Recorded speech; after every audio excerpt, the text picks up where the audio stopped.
Poisua Huelino Gondoa, Enewe Agasunovi Sunu Yonu, Yehuide Pledo Joten et Tonda Lada. Bodo Refume Reno Sude. Lilimon Coton Fiteweka Gossi.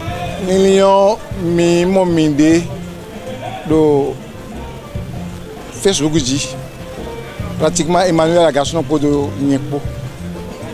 Bodo mi anje mi tonji. Mi mon bratier, vous j'ai mêlé moji peri. Nous comptons mi plage pour bloquer de et do si so pour l'homme dia. Mi ka décourager avec Yewa. Mais que tu me gon, mi ben de bois, mi ben mi ben wea. Mi no zigi mi te tu no comprend mi dele. Donc pour le mettre en Dieu mi do mi bo délocaliser wa. Tu attends ho, pour mi bo fio, mi na ko mi dele mi siku, dazi, so il savent ou bien comment.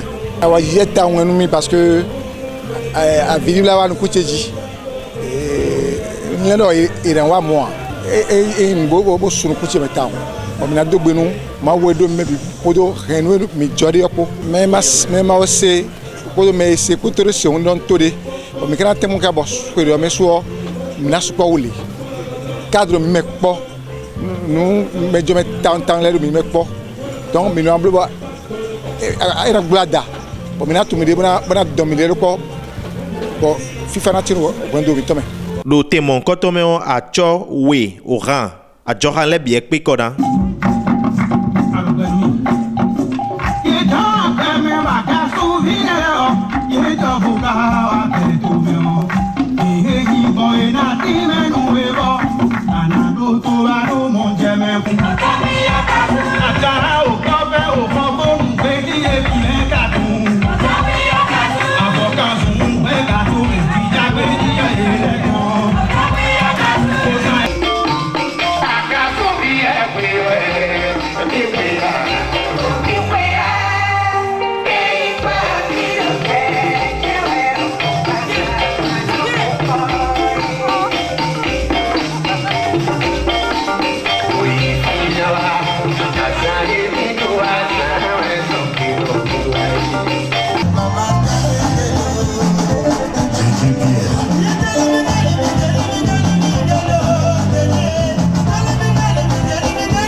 Beto nukundeji de afo itondo te enemele dedie. Dobi beme on henwe.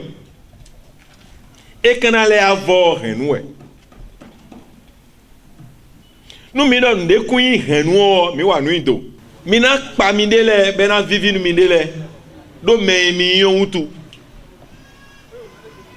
Me mi yon e no mlando bovi porong.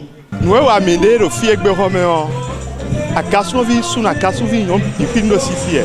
Et d'autres demain, comme à Kowa, à Tero, à Missa de Pouméa, Christian catholique à nous, évangélique à nous, céleste à nous, Fodou nous à nous, nous avons dit qu'on camiton fidèle aussi, autre nous avons dit que et il y a ça, et il file caca, gardez nous à Robert, on l'écho à Ripi.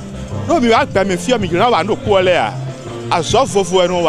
Tu vois so kaka edo kwento mo pio kwento si mina khale mi akonde utuo mi kosi antoglo po me o mi no wa no po le ne papa ko ma ko frafo isi wa so ro po tu wa ino wa so fofo hu mina tuna je ko do kondo po nu ko yi wan yin o edo na no mi tenti ba mi atuna mi kosi fide e vivi mi bo gbagbe gbo na do mi no pele mo a no yabo mi no pele ya bon mi gade ubro we o de do mi suwa mi weya ma weti mi do na tempo mo na tun mi de mo na tun fie mi gosi bo na no de afodo eni o me do mi tun ren nu mi de mi gosi o mi me de butu no jire ko nu suda ho mi yan pepele mi ton mewe mi na atun on de mi do bo ren nu me o mi na atun eni o zombo na mi awa jije da horopo bo me ma ko tun no jire ko nu suda ho mi yan le o ina tun egbe ndo yiwe o no asia gasuno ndo hodo bo yi ko le bla do hopo mo da gasuno no a nfoku ya me de no abno do afuze ta gasuno je suis gasuno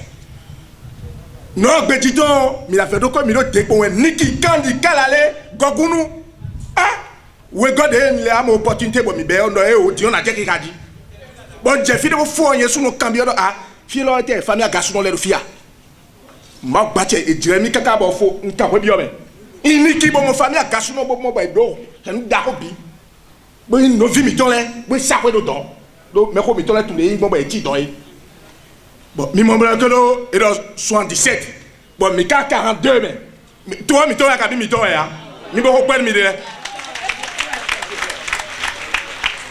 et ne nous toi mi ton hun mi do na sia lo do mo ji boy da tu no mi de e di mi be e mi ka be je mi be bon vivu fitikri na amo be na vivi na no vi chere mi se boni nu jonu bio don wele ko mi de o mi na boali de ko gbede ya do me ma tu famille a boali hoto na yin wa nu e do de petu ewu do ko di do tu ewu do nu wi wa tu ewu me famille do de pe ai do wan yin do e na yin wa nu e na tu e ma da lo to me wa do bla yi da lo to me e ko mi wa di yo wa je mi wa bon mina tekpon bon me khole de ko gudo mi fo na gudo biton na to kha mi kaka da lo deji bon me ko lo sole bidawa egbedion me vous jouez ton bouka ale ko kan ou Bruno na ko kan ou fo Atanas na ko kan ou Emmanuel bon no vi mi to ko lo gudo no vi mi to ko lo gudo bon ma ko tunu lo ha bina tumbo bi obe Lili le koton le o seme do na dache jibena inu ko rule